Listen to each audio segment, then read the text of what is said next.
तज्जयति परम ज्योति समम समस्तैरनंत पर्यायै दर्पण तलैव सकलः प्रतिफलति पदार्थ मालिका यत्र परमागमस्य बीजं निषिद्ध जात्यन्ध सिन्धुर्विधानं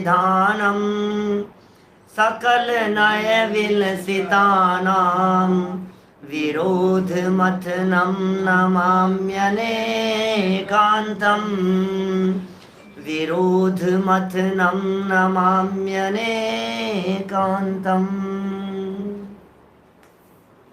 परमागम के सारभूत यह पुरुषार्थ सिद्धि उपाय नामक ग्रंथ है। बहुत सुंदर और अनुपम चर्चा, सम्यक दर्शन की चर्चा कर लेने के उपरांत सम्यक ज्ञान की चर्चा यहाँ की जा रही है। और सम्यक ज्ञान की यह चर्चा आज अपने अंतिम चरणों में है। कल से हम चारित्र की चर्चा को प्रारंभ करेंगे। एक प्रकार से कह सकते हैं कि सच में ये जो श्रावकाचार्य है यह कल से प्रारंभ होगा।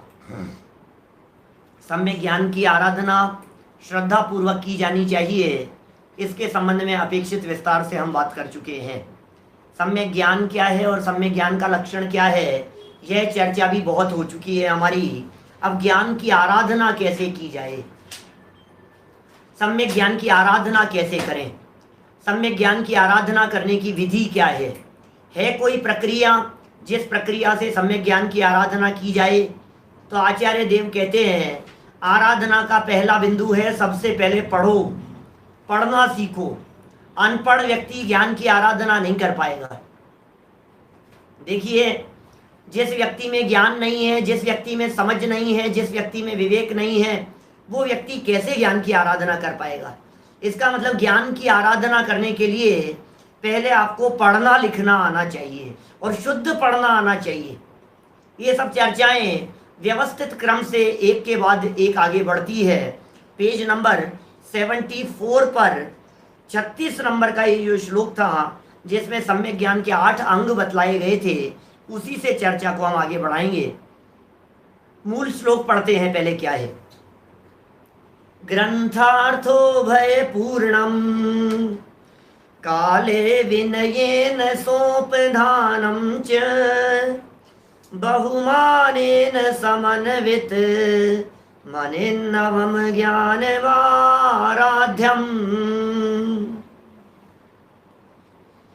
ग्रंथ अर्थ उभय, ग्रंथार्थो भय, ग्रंथ अर्थ और उभय तीन हो गए।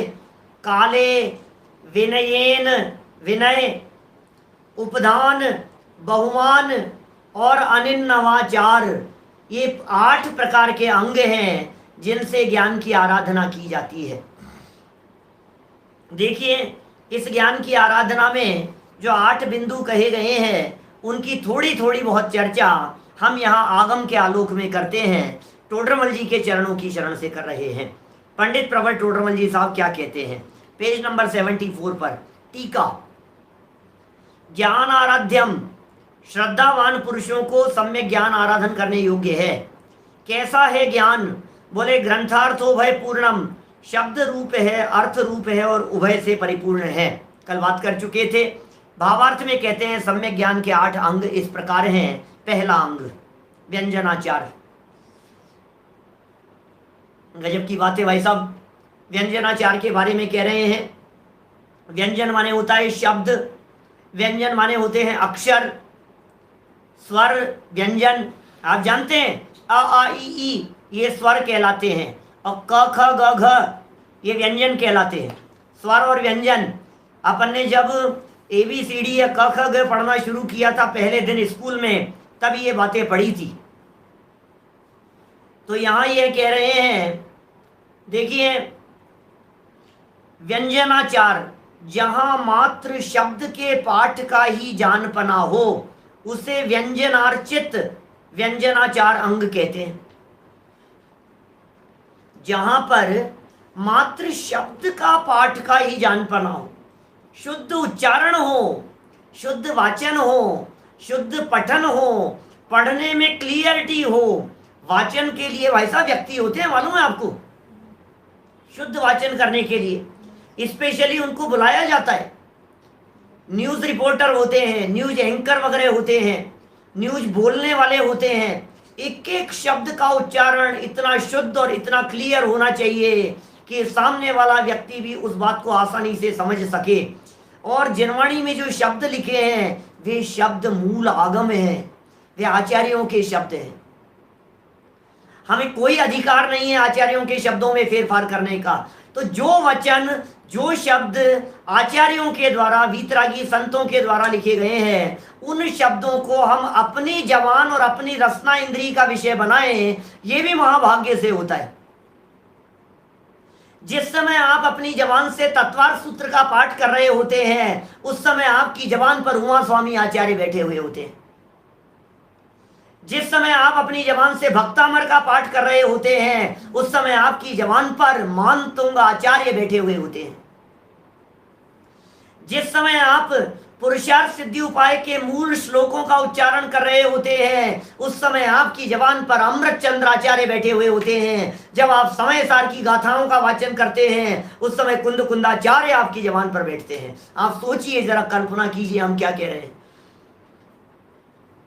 साक्षात वे गुरु, साक्षात वे वितरागी संत आपकी जबान पर आकर के बैठ गए हैं। साक्षात सरस्वती आपकी जबान पर आकर के बैठ गई है। ये शब्दाचार की महिमा है, शब्दाचार की, जिसे यहाँ व्यंजनाचार कह करके पुकारा गया है।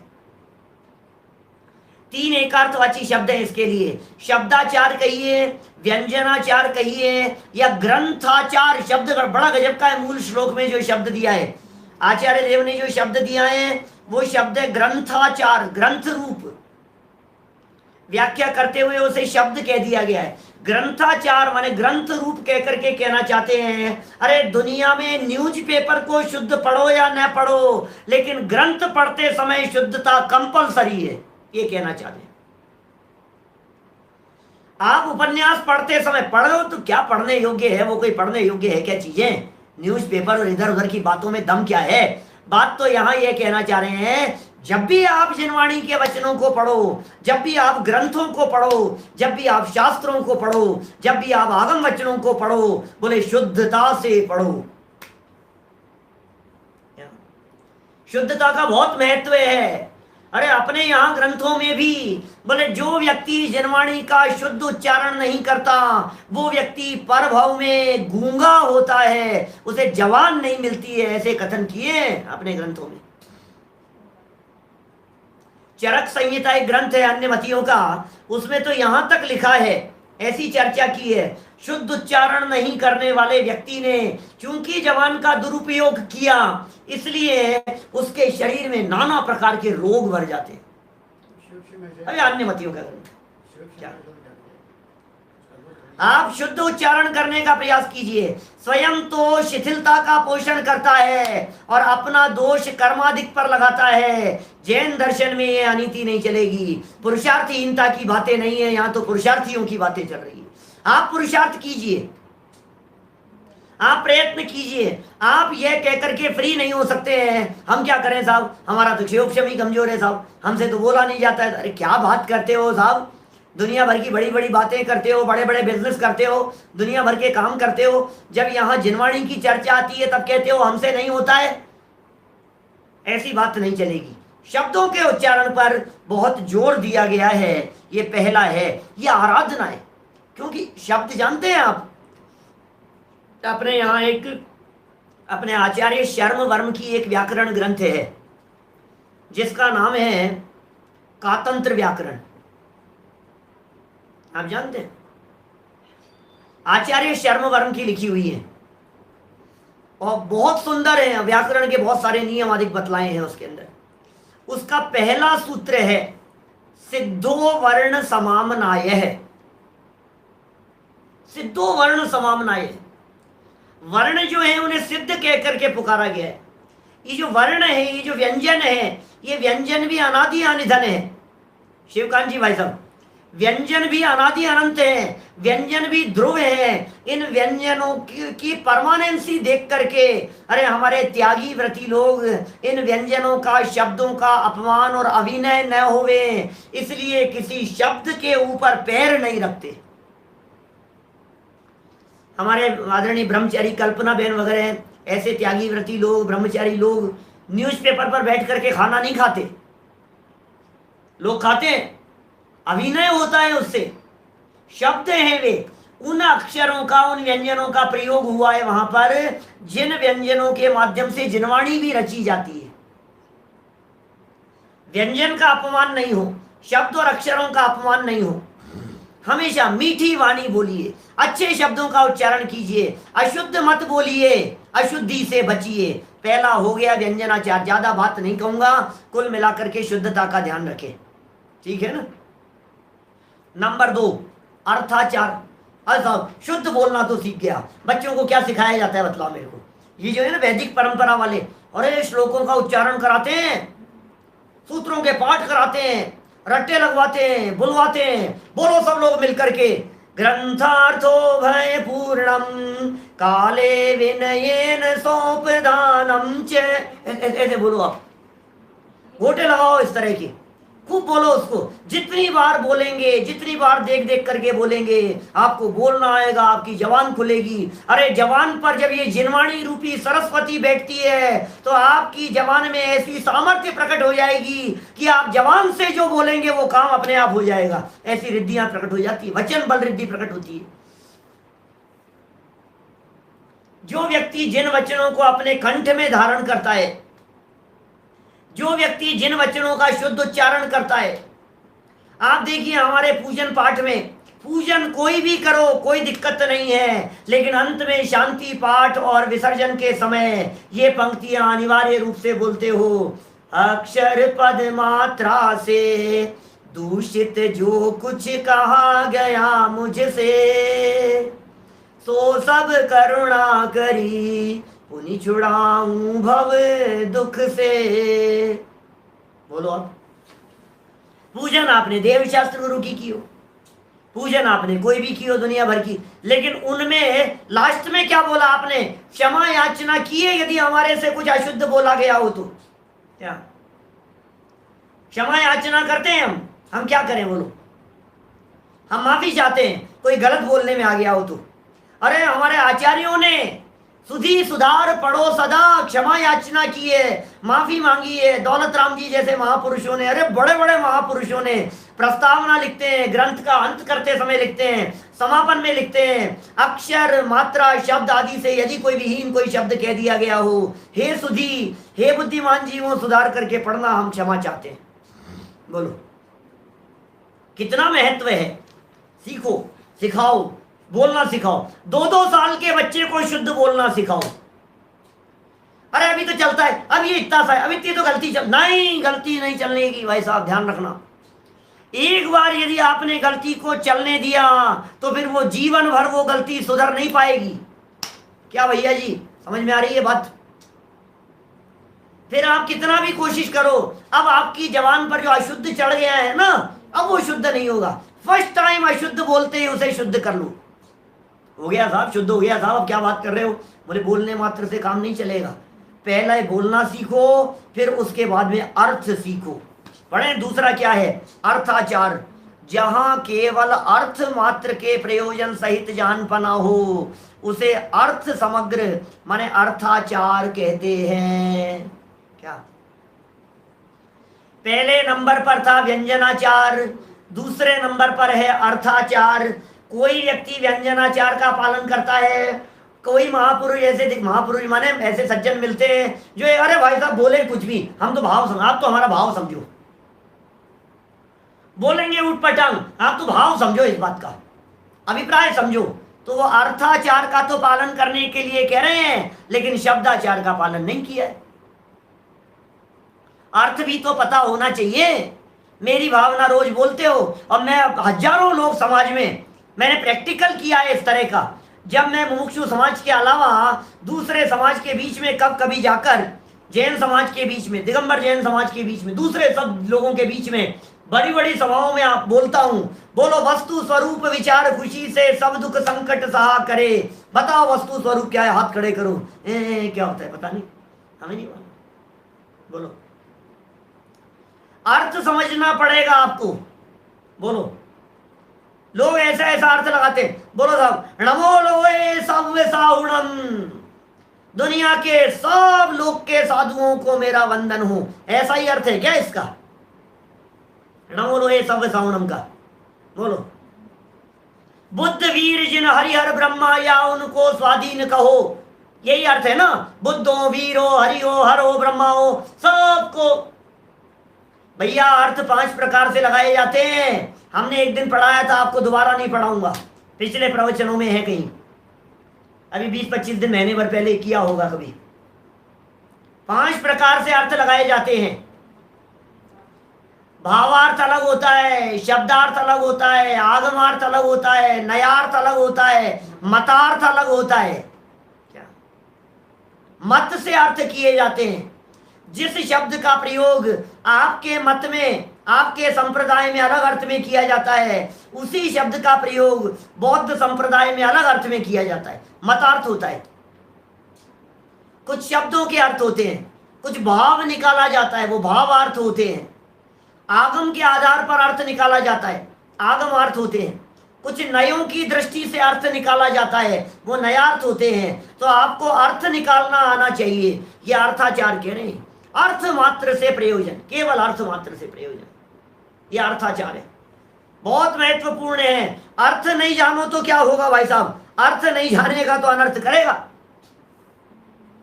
2 अंग हो गए। पहले अंग में पढ़ना सिखाया, क्या?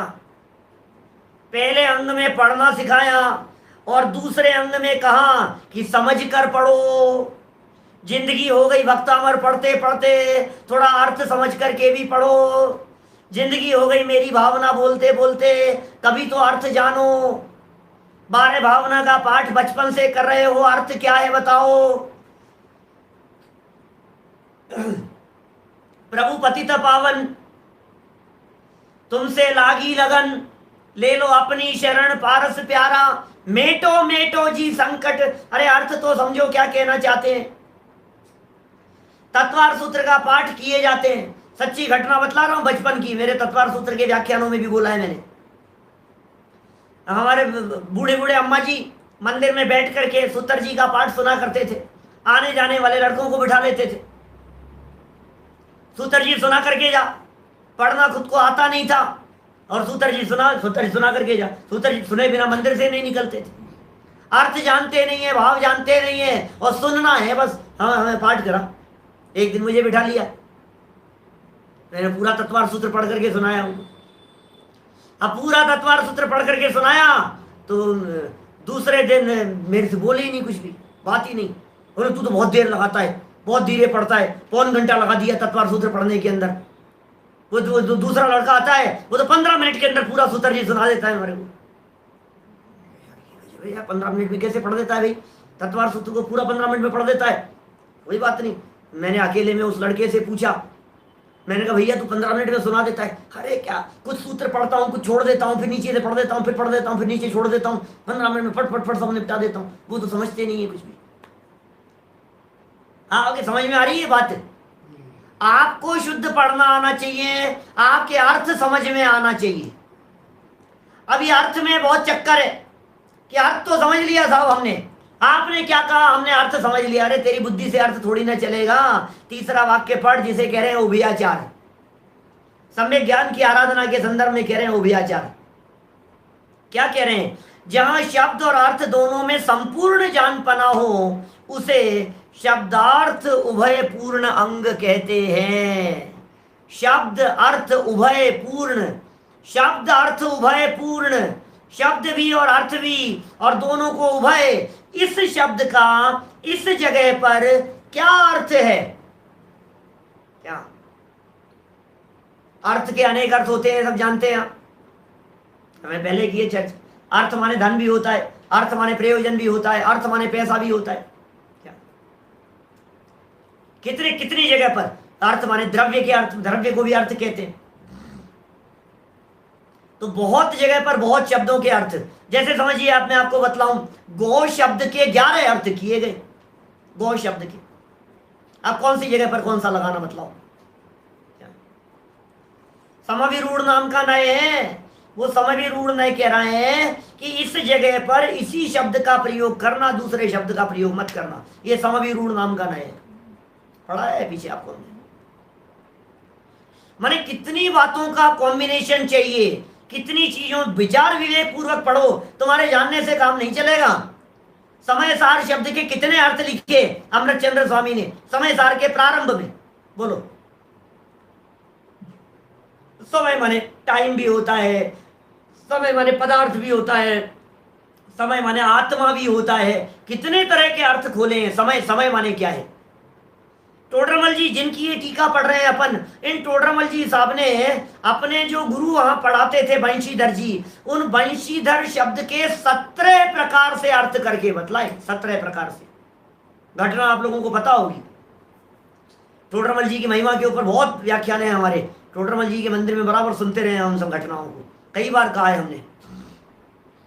अभी हम नागपुर में थे सतपथ के कार्यक्रम में फरवरी में, तो हमने 17 प्रकार के अर्थ टोडरमल जी ने कैसे लगाए होंगे, हमने कुछ सैंपल बतलाए, ऐसा ऐसा होगा शायद। घटना आपको पता है या नहीं है? कैसी घटना है? घटना इस प्रकार की है, हमारा मंदिर यहाँ टोडरमल जी का जो मंदिर है दिगंबर जैन तेरापंथी बड़ा मंदिर जौहरी बाजार में, जहाँ टोडरमल जी बैठ करके प्रवचन किया करते थे। टोडरमल जी के पहले यहाँ बंशीधर जी व्याख्यान करते थे। बंशीधर जी एक बड़े विद्वान हुआ करते थे, पुराने विद्वान थे, बुजुर्ग विद्वान थे, व्याख्यान करते थे। टोडरमल जी उनकी सभा में बचपन में, मैं समझता हूँ 5 साल 8 10 साल 10 साल की उम्र के होंगे, प्रवचन सुनते थे 10-11 साल की उम्र में। एक दिन कोई विदेशी विद्वान, परदेसी विद्वान, बनारसी विद्वान, कोई हिंदू धर्म संप्रदाय वाला कहीं, क्योंकि परदेश उस समय तो यही परदेश था क्या, तो वो मंदिर के बाहर से निकला। नीचे बहुत सारे चप्पल जूते खुले हुए थे, तो वो चप्पल जूते खुले हुए देख करके उस व्यक्ति को लगा कि अंदर क्या हो रहा है, कोई और मंदिर जैसा दिख रहा है। वो अंदर आ गया। अंदर आ गया तो ऊपर चढ़ गया। सभा लगी हुई थी बंशीधर जी की, सभा चल रही थी, व्याख्यान चल रहा था। बगल वाले व्यक्ति से, उसके साथ में भी 2-4 लोग थे, बैठ गए, अपने आप को बड़ा विद्वान समझता था। बगल वाले व्यक्ति से पूछा, ये क्या नाम है इनका, जो बोल रहे हैं, ये कौन है? ये बोले बंशीधर है इनका नाम, चेतन भाई, बंशीधर नाम है इनका। बगल वाले सज्जन ने कहा पंडित जी हैं, बंशीधर जी हैं बोल रहे हैं। अरे भाई साहब, वो तो हंगामा मचाने के लिए आया था। जैन मंदिर था और जैन नहीं था वो व्यक्ति। और पता है वो व्यक्ति क्या बोला?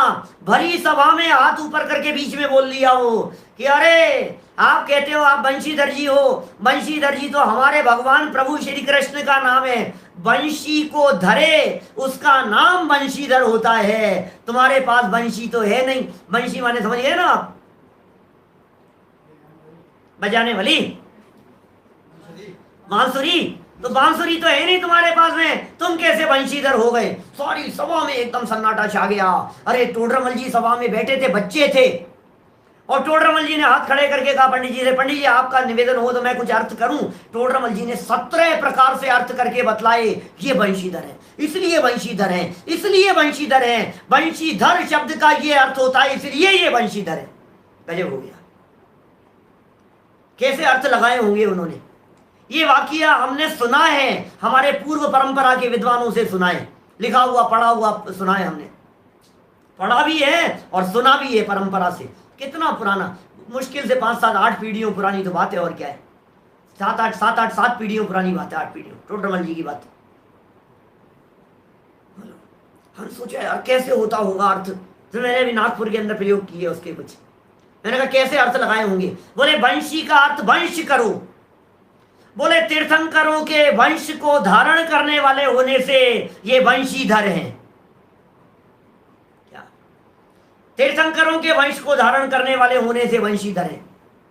और सुनो, वंशी होती है ना बांसुरी, हर व्यक्ति के बजाने की ताकत नहीं होती। तुम बजाओगे पी पी पी निकलेगा, बजाने की एक कला होती है। क्या? बोले उस कला को बजाना, कला से ये जिन वचनों का प्रतिपादन करते हैं, माने ये उसको बजाना जानते हैं, इसलिए ये वंशीधर हैं। और सुनो, वो जो बांसुरी होती है, उस बांसुरी में 7 छेद होते हैं। कभी किसी छेद को दबाया जाता है, कभी किसी को खोला जाता है, उसको ऐसे रखते हैं और छेदों को उसको तब जाकर के वो सुर निकलते हैं। इसी तरह से हमारे जिन परंपरा में जिनामनाय में 7 भंग हैं, 7 नय हैं, 7 नय और सप्त भंगों का प्रयोग करते हुए ये बहुत सुंदर ढंग से उसे बजाते हैं, इसलिए ये वंशीधर हैं। बहुत तरह से अर्थ हो सकते हैं, समझ में आ रही है ये बात? टोडरमल जी ने प्रयोग किया इस तरह का। मुझे ज्यादा उसके विस्तार में नहीं जाना है, मुझे तो यहाँ ये बतलाना है कि शब्द भी आपको पता होना चाहिए, उस शब्द का अर्थ भी आपको पता होना चाहिए, और किस जगह पर क्या अर्थ होना चाहिए। इसका नाम है उभय आचार। आराधना करो भाई साहब, आराधना करो, जीवन लगाओ, जीवन लगाने के काम है ये, साधारण बातें नहीं है। खूब पढ़ो, खूब अभ्यास करो, लाइनें की लाइनें पढ़, बार बार में पढ़ते हो तो अर्थ समझ में आता है। ज्ञान का समाधान कारक होता है। दुनिया में कोई समझाने वाला नहीं, अपने ही ज्ञान से अपने को समझ में आता है। क्या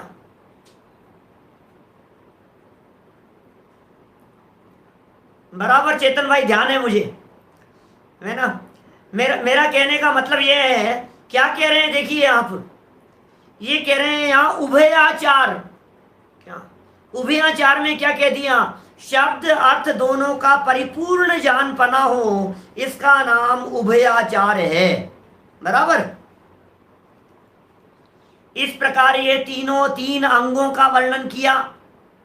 अब ज्ञान की आराधना कब करें सो कहते हैं। ज्ञान की आराधना कब करें बतलाइए, कब की जाए ज्ञान की आराधना? बोले समय नक्की है, समय देख करके करो। चौथा नंबर कालाचार। कालाचार में क्या कह रहे हैं? काले, जिस काल जिस ज्ञान का विचार चाहिए वही करना। क्या कह रहे हैं? बड़े मार्मिक है। कालाचार के संदर्भ में बहुत वर्णन है शास्त्रों में।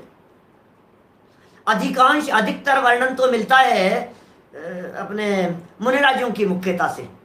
अब लेकिन चूंकि ये मुनिराजों का ग्रंथ तो है नहीं, ये ग्रंथ तो श्रावक धर्म के लिए, श्रावकाचार है इसका नाम। तो पुरुषार्थ सिद्धि उपाय ग्रंथ ये श्रावकाचार्य है, श्रावक के लिए लिखा गया है। और सम्यक ज्ञान तो श्रावकों के भी होता है। भाई रत्नत्रय की आराधना तो श्रावकों के जीवन में भी होती है ना? क्या श्रावकों के जीवन में भी होती है रत्नत्रय की आराधना? तो फिर काल के संदर्भ में कितनी बातें हैं। देखो थोड़ा पढ़ता हूं, यहां से कुछ बातों के संदर्भ में चर्चा मुझे करनी है। जिस काल जिस ज्ञान का विचार चाहिए वही करना। क्या जिस काल जिस ज्ञान का विचार चाहिए वही करना। सूर्योदय, सूर्यास्त, मध्याह्न और मध्य रात्रि, इनके पहले और पीछे का मुहूर्त संध्या काल है, संधि का काल है। इस काल को छोड़कर शेष 4 उत्तम कालों में पठन पाठन आदि रूप स्वाध्याय करने को कालाचार कहते हैं। ये संधि का काल होता है। सूर्योदय, रोजाना न्यूज़पेपर में सूर्योदय का टाइम आता है, सनराइज टाइम आता है। हे गूगल सनराइज टाइम, हे सिरी सनराइज टाइम बतला। हे सिरी बोलते ही वो फटाफट सनराइज टाइम बतलाता है। यहाँ का जयपुर में सनराइज टाइम है 5:35 मॉर्निंग में, 5:35 पर सूर्योदय होता है। What is sunset time? Sunset time बतलाओ तो 7:24 ये सनसेट टाइम है। तो अब ये जो है 7:20 हो गया अभी आजकल। तो अभी ये जो टाइम है ये सूर्योदय और सूर्यास्त का जो टाइम है सब जगह पर अलग अलग है अपने अपने हिसाब से। बोले सूर्योदय से पौन घंटा पहले 2 घड़ी मतलब 48 मिनट, एक घड़ी होती है 24 मिनट, 24 मिनट पहले और 24 मिनट बाद। सूर्यास्त के टाइम की बात करूं, सूर्यास्त जितने बजे हैं उससे 24 मिनट पहले, नहीं 48 मिनट पहले और 48 मिनट बाद, 24 24 नहीं 48 48, दो दो घड़ी की बात है। 48 मिनट पहले और 48 मिनट बाद, बोले उस समय में सिद्धांत ग्रंथों का स्वाध्याय वर्जित है, संधि का काल है। उस संधि के काल में जीवों की उत्पत्ति भी ज्यादा विशेष कही गई है। जो सूर्योदय का टाइम है और जो सूर्यास्त का टाइम है ना, इसलिए रात्रि भोजन, रात्रि की तुलना में संध्या काल में जीवों की उत्पत्ति ज्यादा है। इसलिए हमारे यहाँ जो दिन में भोजन करते हैं ना, बिल्कुल न्याय ईमानदारी से दृढ़ता से व्रत का पालन करते हुए, वे बिल्कुल सूर्यास्त के पौन घंटे पहले बिल्कुल कुल्ला कर लेते हैं, सूर्यास्त के पौन घंटे पहले, क्योंकि वो उस समय में ज्यादा जीवों की उत्पत्ति होती है, वो संधि काल का है। आपने कई बार, हम लोग तो बचपन से सुनते रहे हैं, उस समय हमने कई तर्क भी किए, हमारे दादी जी वगैरह बहुत बोलते थे, नहीं शाम के समय नहीं पढ़ते, ये तो हमारी वक्त कहते हैं उसको, दिया बत्ती का टाइम है, ऐसा कहते थे। बचपन की कह रहा हूँ 30-35 साल पुरानी बात। अरे ऐसा होता था, नहीं नहीं नहीं, अरे नहीं बेटा इस समय नहीं, इस समय नहीं पढ़ते।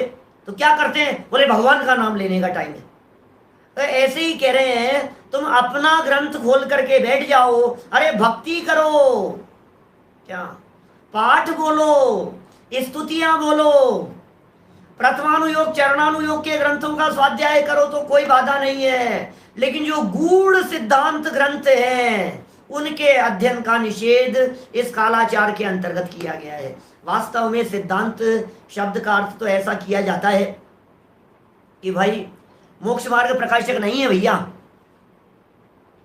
मोक्ष मार्ग प्रकाशक तो पढ़ सकते हैं, मोक्ष मार्ग प्रकाशक भी पढ़ सकते हैं, पुरुषार्थ सिद्धि उपाय भी पढ़ सकते हैं, रत्नकरण श्रावकाचार पढ़ सकते हैं, तत्वार सूत्र पढ़ सकते हैं, ये सब पढ़ सकते हैं, आप कोई बाधा नहीं।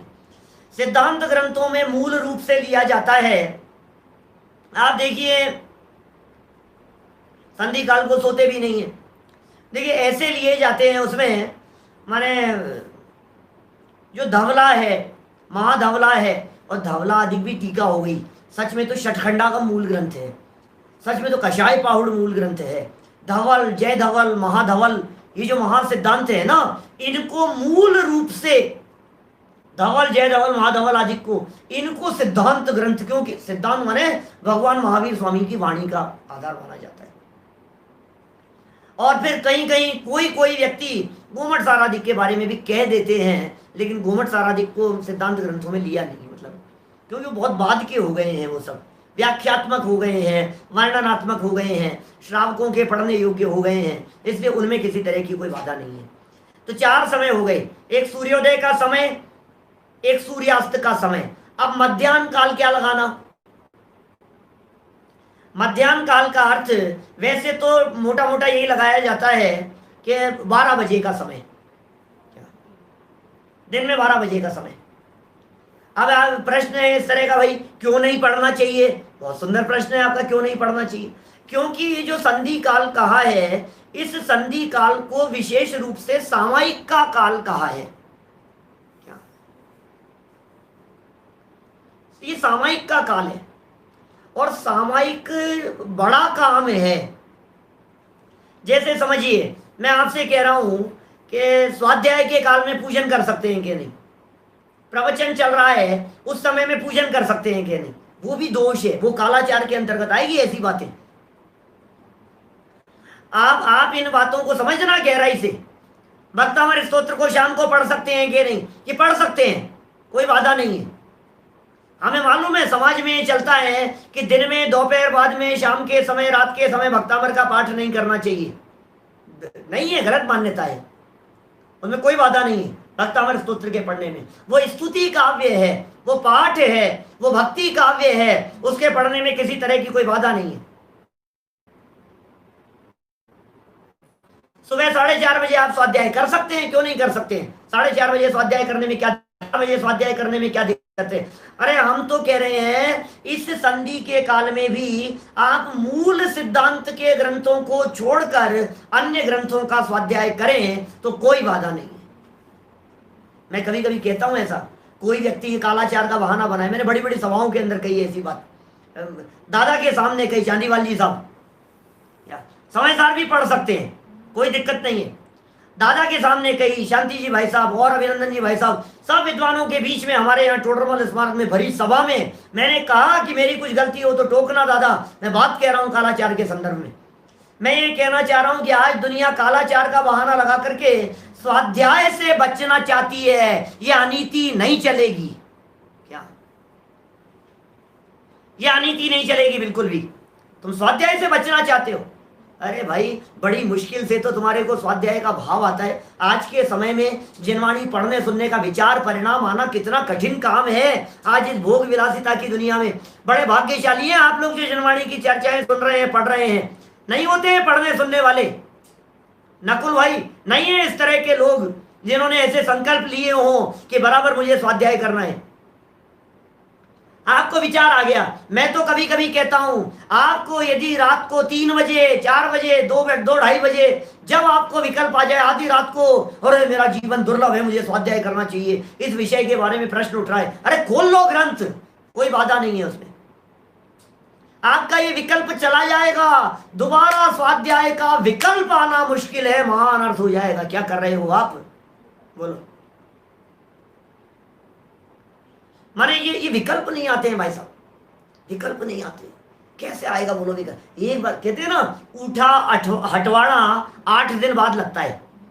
सब जगह पर अलग अलग तरह की कहावतें मिलती जुलती इसी से जुड़ी हुई। माने जो हाट बाजार लगता है ना, वो यदि उठ जावे, क्या गुजराती में लिखा, थोड़ा सा कम हट जाता है इतनी जल्दी में, तो चेतन भाई कुछ लिख रहे हैं, चलो कोई बात नहीं। बात तो ऐसी है कि एक बार यदि हट गया तो दोबारा कब होगा, मतलब एक बार विकल्प टूट गया, अब दोबारा कब होगा। जिस समय विकल्प आए करो यार, आप तो स्वाध्याय करो, मत करो विचार। कहां आपके पास में सिद्धांत ग्रंथ धरे हैं, फिर भी लेकिन काल का विचार तो होना ही चाहिए। पूजा के काल में स्वाध्याय नहीं, स्वाध्याय के काल में पूजा नहीं, भक्ति के काल में जिनवाणी का आप तालमेल नहीं। सामायिक के काल के अंदर आप शास्त्र खोल करके बैठे, आप सामायिक का काल है, आपके साधना का काल है, आराधना का काल है। माने ये एक मोटे मोटे टाइम के विभाजन किए हुए हैं। आप सोचिए, मृत्यु तो किसी भी समय आ सकती है ना, मौत कब आ जाएगी आपको। अच्छा मतलब आप क्या करें, अब मौत आने वाली है, नहीं भाई साहब अभी तो समय नहीं अच्छा चल रहा है। क्यों मौत नहीं आएगी ऐसे समय में। जन्म कौन से समय में हो जाता है, मरण कौन से समय में हो जाता है। देखो क्या क्या कह रहे हैं, सुनो। लेकिन सावधानी जरूरी है, क्योंकि योग्य काल में किया गया कार्य विशेष फलदायी होता है, ये समझ लीजिए आप। जैसे रात्रि में पूजन का निषेध क्यों है भाई साहब हमारे यहां, बतलाओ। दिन में करो, अयोग्य काल में नहीं होगा। बच्चों को कहते हैं देर रात तक पढ़ने की अपेक्षा से सुबह पढ़ो आप, बोलो। देर रात तक पढ़, सुबह का पढ़ा हुआ विशेष रहता है, माइंड फ्रेश रहता है उस समय में। उस समय में विशुद्धि विशेष प्रकार की होती है, उस समय परिणामों में निर्मलता विशेष प्रकार की होती है। 4 बजे उठो, ब्रह्म मुहूर्त में उठो। सब चीज के काल नक्की है। ये जो फसलें उगती है ना, कौन कौन सी 2 फसल होती है, रबी की और खरीफ की। दो फसल है ना, एक जून में बोई जाती है, एक दिसंबर में बोई जाती है। बीज वही है, खाद वही है, समझ में आ रही है बात। पानी वही है, देने वाला वही है, खेत वही है, जमीन मिट्टी वही है, सब कुछ सेम है। लेकिन दिसंबर में बोई जाने वाली फसल को जून में बो दोगे तो क्या होगा, क्या जून में बोने वाली फसल को दिसंबर में बोएंगे तो क्या होगा, बोलो। जानते हैं ना किसान लोग, हमारे कृषक वर्ग भी होंगे इसके अंदर, कोई महाराष्ट्र साइड के, कर्नाटक साइड के, कई बहुत सारे इस तरह के लोग होंगे जो खेती बाड़ी से जुड़े हुए होंगे, जानते होंगे इन सब चीजों को। हर चीज का टाइम है। समय बदल गया, बोले काम गड़बड़ा गया, बोलो। निश्चित समय, भोजन का निश्चित समय कहाँ है हमारे यहाँ, आहार चर्या का निश्चित समय कहाँ है हमारे यहाँ मुनिराजों का। काल का महत्व है, ये कह रहे हैं भाई साहब, समय का महत्व है। समय पर यदि काम नहीं हो तो बोले वो बेकार हो गया, उसकी कोई वैल्यू नहीं है। ट्रेन का टाइम यदि मान लीजिए 7:05 का है और आप 7:30 पहुंचे हैं और ट्रेन निकल गई है, आपका क्या है, वो क्या क्या वैल्यू है फिर उसकी? समय पर नहीं पहुंचे तो क्या खत्म हो गया सब? हमारा समय है प्रवचन शुरू होने का जितने बजे का, आप समय पर नहीं आए तो फिर क्या है? निकल जाती है महत्वपूर्ण बात, निकल जाएगी, कोई बात नहीं। सब जगह पर लगाइए दुनिया में, समय पर नहीं पहुंचे तो फ्लाइट छूट जाएगी। समय की वैल्यू, ये काल की वैल्यू बतला रहे हैं। सब चीजों में काल का अपना अपना महत्व है, समय का अपना अपना महत्व है। बहुत सारी बातें काल के संदर्भ में की जा सकती है। नीचे भी कुछ बातें कह रहे हैं, उन्हें देखिए आप। चारों संध्या काल की प्रथम तथा अंतिम 2 घड़ी में 4 प्रकार के संध्या काल हैं। शुरुआत वाली और अंत वाली 2 घड़ी, प्रथम तथा अंतिम। पहले की 2 घड़ी सूर्योदय, उससे 2 घड़ी पहले एक घड़ी होती है 24 मिनट की, माने 48 मिनट पहले और 48 मिनट बाद। मुनिराज लोग सामयिक करते हैं, सामयिक का काल होता है संध्या काल, सामयिक का काल होता है। संध्या काल जाप का काल होता है। संध्या काल आंख बंद करके वस्तु स्वरूप के विचार का काल होता है। उपयोग को भ्रमाने का काल नहीं होता है, उपयोग को अपने में लगाने का काल होता है। विचार कीजिए आप काल का। प्रश्न आते हैं इस तरह के हमारे सामने, सूतक आदि के काल के संदर्भ में क्या करें? थोड़ा सा खुलासा कीजिए। बहुत तरह की बातें, हम क्या कहें बोलो? सूतक आदि जो है ये सब लोकाचार है, इसका धर्म से संबंध नहीं है। परिणाम उस काल में थोड़े से विचलित दिखाई देते हैं, इसलिए बी अलर्ट। जिनवाणी की विराधना नहीं हो पाए आपके माध्यम से, इसलिए बचिए आप, ऐसा कहते हैं। सूतक और पातक 2 अलग अलग शब्द हैं। सूतक होता है जन्म का और पातक होता है मरण का। अब मेरी भावना थी ये विषय आज पूरा करने की, लेकिन आप लोग बढ़ने नहीं देंगे। देखो सुन लो, अब जो चर्चा उठ गई है। सूतक होता है जन्म का क्या, और पातक होता है मरण का। जिस घर में मरण हुआ हो, जिस घर में जन्म हुआ हो, पहले के जमाने में तो जन्म आदि जो होते थे ये घर में ही हुआ करते थे, दाई आदि के द्वारा हुआ करते थे। परिणाम विचलित रहते थे, क्या पता क्या होगा, अशुद्ध वातावरण रहता था। तो आप जिनवाणी को छुएंगे तो जिनवाणी की विराधना का प्रसंग आएगा, इसलिए सावधान रहें। घर में किसी व्यक्ति की मौत हो गई है, आपका विशेष प्रकार का मोह उसके साथ में है, आप सावधान रहिए। नहीं भाई साहब, बिल्कुल। हाँ, आप सुनने में कोई बाधा नहीं है, आप सुन सकते हैं, आप छुए नहीं उसको। आप मोबाइल में सुने, टीवी पर सुने, इधर उधर सुने, लैपटॉप में सुने, किसी और व्यक्ति के द्वारा वाचन हो रहा हो उसे सुने। विशेष रूप से अपना काल धर्म आराधना के अंदर बिताएं, कोई बाधा नहीं है सूतक पातक में। लेकिन चूंकि ये लोक व्यवहार है और पीढ़ी के हिसाब से निश्चित है, अब ये जो जैसा चलता है भाई साहब, नहीं तो दुनिया आपको ये कहेगी कि आप ये क्या कर रहे हो, आप नहीं मानते हो। आप आखिर लोकाचार भी तो कोई चीज होती है कि नहीं? क्या लोकाचार क्या है, बतलाइए मुझे। हैं? माने निभाना चाहिए, जितना संभव हो सके कीजिए आप, लेकिन ये करके आप जिनवाणी से दूर हो जाओ, इट इज नॉट फेयर। आप उससे स्वाध्याय से दूर हो जाओ, ये बिल्कुल ठीक नहीं है। जो समय विशेष रूप से आराधना का है और तुमको हमने तो स्वाध्याय छोड़ दिया, तीसरे दिन जाकर के दुकान खोल देता है, दुकान खोलने के लिए तो तैयार है और जिनवाणी सुनने के लिए कहता है कि नहीं साहब, हमारे तो सूतक है, हम तो नहीं सुन सकते। सुनने के लिए किसने मना किया तेरे को? टीवी देखने के लिए सूतक लगता है कि नहीं, बतला मेरे को। टीवी जिसके घर में चलती है उसमें तो 24 घंटे का सूतक चलता है, निरंतर आए सूतक है। क्या बात कर रहे हो आप? जहां सप्त व्यसन भोगे जाते हैं, जिन परिवारों में जहां शराब पी जाती है, जहां जमीकंद आदि का सेवन किया जाता है, सूतक तो उस घर में लगता है। हम क्या सूतक की बात करें आपसे? वहां सूतक है, वो घर में पानी पीने योग्य नहीं है, जहां जिस घर में जमीकंद खाया बनाया जाता है। अभी तो श्राव का 4 ग्रंथ है, आगे चल करके खुल करके बहुत विशेष बातें आने वाली है। चलिए कालाचार की थोड़ी बात पढ़ देता हूं यहां से, और महत्वपूर्ण बातें कह रहे हैं। देखिए,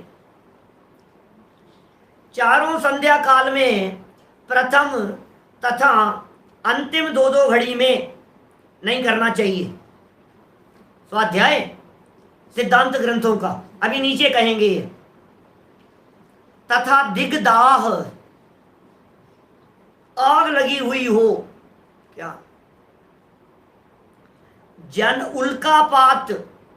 उल्कापात हो रहा हो, वज्रपात, बिजलियां गिर रही हो, क्या घबराता है व्यक्ति। खूब बिजलियां कड़क रही है, गिर रही है। अभी कितनी बार बिजलियां, अभी महाराष्ट्र कहाँ, उधर तो बहुत बार, मतलब मैं समझता हूँ कि 100-150 जगह बिजलियां गिरी एक साथ। कौन कौन से एरिया में भूल गया मैं भी, 5-10 दिन पुरानी बात है। बहुत धमाधम धमाधम, और कोई 200-250 कितने लोग मर गए उसमें, बिजलियां गिरी है ऐसे धड़ल्ले से। घबराता है व्यक्ति, बिजलियां कड़कती, लगता है मकान के मकान गिर जाते, खत्म हो जाते। ये वज्रपात है। ये इंद्रधनुष के काल में, सूर्य चंद्र ग्रहण के काल में, ग्रहण के काल में नहीं पढ़े आप। ग्रहण के काल में भी चक्कर क्या है कि वो सब जैसे डर जैसा होता था। बिहार की बात है, लोगों को पता है, सबको जानकारी है। तो डर जैसा लगता था उसमें, सूर्य ग्रहण के काल में, चंद्र ग्रहण के काल में, दिन में एकदम अंधेरा हो गया। मैंने बोला भी था उस दिन सुबह के व्याख्यान के समय, सूर्य चंद्र ग्रहण के संदर्भ में। तूफान का काल चल रहा है, भूकंप का काल चल रहा है, उल्कापात का काल चल रहा है। इन सब कालों में सिद्धांत ग्रंथों का पठन पाठन वर्जित है। हाँ, स्तोत्र पढ़ सकते हैं, आराधना कर सकते हैं, धर्म कथादिक के ग्रंथ पढ़ सकते हैं, ये साफ साफ लिख रहे हैं यहां पर। बोलो, धर्म कथादिक ग्रंथों को पढ़ो। इसका मतलब पढ़ने का निषेध नहीं है, सुनने का निषेध नहीं है। समझ में रहे हैं आप?